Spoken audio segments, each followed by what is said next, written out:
दोस्तों 23 जुलाई 2026 को ओडिशा के एपीजे अब्दुल कलाम आइलैंड से भारत ने ऐसा परीक्षण किया जिसने देश की एयर डिफेंस क्षमता को एक नई दिशा दे दी। डीआरडीओ ने पहली बार प्रोजेक्ट कुशा की long range surface to air missile का सफल फ्लाइट टेस्ट किया और सबसे खास बात यह थी कि मिसाइल ने हाई स्पीड और हाई एल्टीट्यूड हवाई खतरे की नकल कर रहे इलेक्ट्रॉनिक टारगेट को सफलतापूर्वक इंटरसेप्ट किया। यानी भारत अब सिर्फ दूसरे देशों से एयर डिफेंस सिस्टम खरीदने वाला देश नहीं रहना चाहता, बल्कि अपनी जरूरत के हिसाब से खुद ऐसी लंबी दूरी की सुरक्षा प्रणाली तैयार कर रहा है। और दोस्तों, यहीं से प्रोजेक्ट कुशा की असली कहानी शुरू होती है। इसे सिर्फ एक मिसाइल समझना बड़ी गलती होगी, क्योंकि इसके पीछे मिसाइल के साथ रडार, कमांड और कंट्रोल सिस्टम और अलग अलग सेंसर मिलकर एक पूरा एयर डिफेंस नेटवर्क तैयार करते हैं। इस सिस्टम का मकसद सिर्फ किसी एक तरह के विमान को रोकना नहीं है, बल्कि fighter jet, drone, cruise missile और दूसरे हवाई खतरों से निपटने की क्षमता तैयार करना है। भारत ने इस प्रोजेक्ट को अचानक शुरू नहीं किया था। मई 2022 में इसे मिशन मोड प्रोजेक्ट के तौर पर मंजूरी मिली और सितंबर 2023 में भारतीय वायुसेना के लिए 5 स्क्वाड्रन हासिल करने की प्रक्रिया को करीब 21,700 करोड़ रुपए की लागत के साथ मंजूरी मिली। उस समय सामने आई जानकारी के मुताबिक कुशा में अलग अलग दूरी के लिए अलग इंटरसेप्टर विकसित किए जाने थे, जिनकी अनुमानित क्षमताएं लगभग 105, 205 और 350 किलोमीटर तक बताई गई थीं। यानी भारत का लक्ष्य साफ है, देश के महत्वपूर्ण इलाकों के ऊपर एक ऐसी लंबी दूरी की सुरक्षा परत तैयार करना जो खतरे को काफी दूर रहते ही पहचान सके और जरूरत पड़ने पर उसे रोक सके।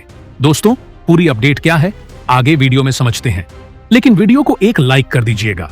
अब सबसे बड़ा सवाल है कि कुशा को इतना खास क्यों माना जा रहा है। असली जवाब इसकी पूरी सिस्टम डिजाइन में छिपा है। कुशा को भारतीय एयर कमांड और कंट्रोल नेटवर्क के साथ जोड़ने की योजना है, ताकि अलग अलग रडार और सेंसर से मिलने वाली जानकारी के आधार पर हवाई खतरे को तेजी से पहचाना जा सके और इंटरसेप्टर को सही दिशा में भेजा जा सके। और 23 जुलाई के पहले परीक्षण ने कम से कम इतना जरूर साबित कर दिया कि इस सिस्टम की शुरुआती तकनीक ने अपने पहले ही फ्लाइट टेस्ट में इलेक्ट्रॉनिक हवाई लक्ष्य को सफलतापूर्वक इंटरसेप्ट किया है। लेकिन दोस्तों, अभी इसे किसी युद्ध में अजेय हथियार कहना सही नहीं होगा, क्योंकि इसकी वास्तविक क्षमता, सभी रेंज और पूरी तैनाती से पहले कई और परीक्षण होने बाकी हैं। फिर भी भारत के लिए यह टेस्ट इसलिए बड़ा है क्योंकि लंबी दूरी की स्वदेशी एयर डिफेंस तकनीक विकसित करने की क्षमता दुनिया के गिने चुने देशों के पास है। और यही वह कदम है जो आने वाले समय में भारत की मल्टीलेयर एयर डिफेंस व्यवस्था को और मजबूत कर सकता है। दोस्तों, अब जरा सोचिए, अगर दुश्मन की तरफ से एक साथ फाइटर जेट, क्रूज मिसाइल और ड्रोन भारत की तरफ बढ़ रहे हों, तो सिर्फ एक रडार या एक मिसाइल से इतनी बड़ी चुनौती का मुकाबला करना आसान नहीं होगा। यहीं पर प्रोजेक्ट कुशा की असली ताकत सामने आती है। इसका मकसद एक ऐसी लंबी दूरी की एयर डिफेंस लेयर तैयार करना है जो दूसरे एयर डिफेंस सिस्टम के साथ मिलकर काम करे और खतरे को ज्यादा दूर से पहचान कर उसे रोकने का मौका दे। इसकी योजना में अलग अलग रेंज वाले इंटरसेप्टर शामिल हैं, ताकि हर खतरे के लिए एक ही मिसाइल पर निर्भर न रहना पड़े। सार्वजनिक रिपोर्टों के मुताबिक कुशा के इंटरसेप्टर लगभग 150, 250 और 350 किलोमीटर की श्रेणियों में विकसित किए जाने हैं। यानी किसी खतरे की दूरी और उसकी प्रकृति के हिसाब से सही इंटरसेप्टर का इस्तेमाल किया जा सकता है। दोस्तों, यहाँ एक बात समझना बहुत जरूरी है। कुशा को सिर्फ मिसाइलों का डिब्बा समझना गलत होगा। इसकी असली ताकत मिसाइल, रडार और कमांड नेटवर्क के तालमेल में है। रडार किसी हवाई लक्ष्य की जानकारी जुटाता है, कमांड सिस्टम उस खतरे का आकलन करता है और फिर जरूरत के हिसाब से इंटरसेप्टर को लॉन्च करने का फैसला लिया जाता है। इसी तरह की नेटवर्क आधारित व्यवस्था आधुनिक एयर डिफेंस की सबसे महत्वपूर्ण जरूरतों में से एक है। और भारत के लिए इसका फायदा यह है कि भविष्य में अलग अलग एयर डिफेंस सिस्टम को एक साथ जोड़कर एक मल्टी लेयर सुरक्षा तैयार की जा सकती है। अब बात करते हैं उस तकनीक की जिसने कुशा को भारत के सबसे महत्वाकांक्षी एयर डिफेंस प्रोजेक्ट्स में शामिल कर दिया है।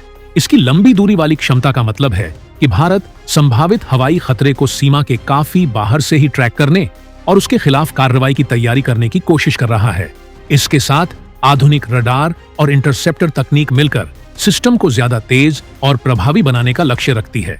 हालांकि सोशल मीडिया और कई वीडियो में कुशा की क्षमता को लेकर 400 किलोमीटर रेंज, मैक 5 से ज्यादा स्पीड या हर तरह के स्टेल्थ विमान को निश्चित रूप से मार गिराने जैसे दावे किए जाते हैं। लेकिन इन सभी आंकड़ों को आधिकारिक रूप से अंतिम ऑपरेशनल क्षमता मानना अभी सही नहीं होगा। असली प्रदर्शन लगातार होने वाले परीक्षणों के बाद ही साफ होगा। यही वजह है कि 23 जुलाई 2026 का परीक्षण महत्वपूर्ण होने के बावजूद इसे अंतिम मंजिल नहीं बल्कि एक बड़ा कदम माना जाना चाहिए। भारत को अभी इसके अलग अलग इंटरसेप्टर, रडार नेटवर्क और कमांड सिस्टम के कई चरणों में परीक्षण करने होंगे। जब यह पूरा सिस्टम भारतीय वायुसेना में शामिल होगा, तब इसकी सबसे बड़ी भूमिका भारत की मौजूदा एयर डिफेंस परतों के ऊपर एक लंबी दूरी की सुरक्षा देने की होगी। और दोस्तों, अगर यह योजना तय क्षमता के मुताबिक सफल होती है, तो भारत को लंबी दूरी की स्वदेशी एयर डिफेंस तकनीक में एक बड़ी रणनीतिक बढ़त मिल सकती है। दोस्तों, अब बात उस सवाल की करते हैं जिसका इंतजार हर किसी को है। अगर प्रोजेक्ट कुशा अपनी तय क्षमता के मुताबिक सफल होता है, तो भारत की एयर डिफेंस व्यवस्था में कितना बड़ा बदलाव आएगा। सबसे पहले एक बात साफ समझ लीजिए, कुशा को रूस के यस 400 का सीधा विकल्प मानना अभी जल्दबाजी होगी। इसका असली मकसद भारत की मौजूदा एयर डिफेंस व्यवस्था को मजबूत करना और अलग अलग सिस्टम के बीच मौजूद दूरी को भरना है। रिपोर्टों के मुताबिक कुशा के 3 इंटरसेप्टर लगभग 150, 250 और 350 से 400 किलोमीटर तक की श्रेणी के लिए विकसित किए जा रहे हैं। यानी अलग अलग दूरी पर आने वाले हवाई खतरों के लिए अलग स्तर की सुरक्षा तैयार की जा सकती है। और दोस्तों, यही बात इसे भारत के भविष्य के मल्टीलेयर एयर डिफेंस नेटवर्क का महत्वपूर्ण हिस्सा बनाती है। अब मान लीजिए किसी इलाके की तरफ दुश्मन का विमान या क्रूज मिसाइल बढ़ रही है। सबसे पहले रडार उसे ट्रैक करेगा, फिर कमांड सिस्टम उसकी जानकारी को प्रोसेस करेगा और इसके बाद जरूरत के हिसाब से इंटरसेप्टर को इस्तेमाल किया जाएगा। यानी लक्ष्य सिर्फ मिसाइल बनाना नहीं है, बल्कि सेंसर से लेकर कमांड सेंटर और लॉन्चर तक पूरी चेन को एक साथ काम करने लायक बनाना है। डीआरडीओ की उपलब्ध जानकारी के मुताबिक इस सिस्टम की फायरिंग यूनिट्स भारतीय वायुसेना के एयर कमांड और कंट्रोल सिस्टम के साथ जुड़कर अलग अलग रडार से मिलने वाली जानकारी का इस्तेमाल कर सकती हैं। दोस्तों, अब सबसे बड़ा फायदा आत्मनिर्भरता का है। भारत आज भी लंबी दूरी की एयर डिफेंस के लिए विदेशी सिस्टम पर निर्भर है, लेकिन कुशा के सफल विकास से भविष्य में विदेशी खरीद पर निर्भरता कम की जा सकती है। जुलाई 2026 का पहला फ्लाइट टेस्ट इस दिशा में एक बड़ा कदम था, लेकिन अभी कई और परीक्षण बाकी हैं। M1 के बाद दूसरे इंटरसेप्टर और पूरे सिस्टम की अलग अलग परिस्थितियों में जांच होगी, और जब यह सिस्टम ऑपरेशनल होगा, तब इसे अकेले इस्तेमाल करने के बजाय S-400, MRSAM, आकाश और दूसरी एयर डिफेंस परतों के साथ मिलाकर इस्तेमाल करना ज्यादा महत्वपूर्ण होगा। यानी भारत की सुरक्षा सिर्फ एक मिसाइल पर निर्भर नहीं होगी, बल्कि कई स्तरों वाली सुरक्षा व्यवस्था तैयार होगी। इसी वजह से कुशा को भविष्य के सुदर्शन चक्र जैसे व्यापक एयर डिफेंस नेटवर्क का एक महत्वपूर्ण हिस्सा माना जा रहा है। लेकिन दोस्तों, हमें एक बात हमेशा याद रखनी चाहिए, किसी भी हथियार को अजेय या 100% अचूक बताना सही नहीं है। असली ताकत उसके लगातार परीक्षण, विश्वसनीयता, रडार नेटवर्क और युद्ध जैसी परिस्थितियों में प्रदर्शन से साबित होती है। कुशा ने पहला बड़ा कदम जरूर उठा लिया है, लेकिन मंजिल अब भी बाकी है।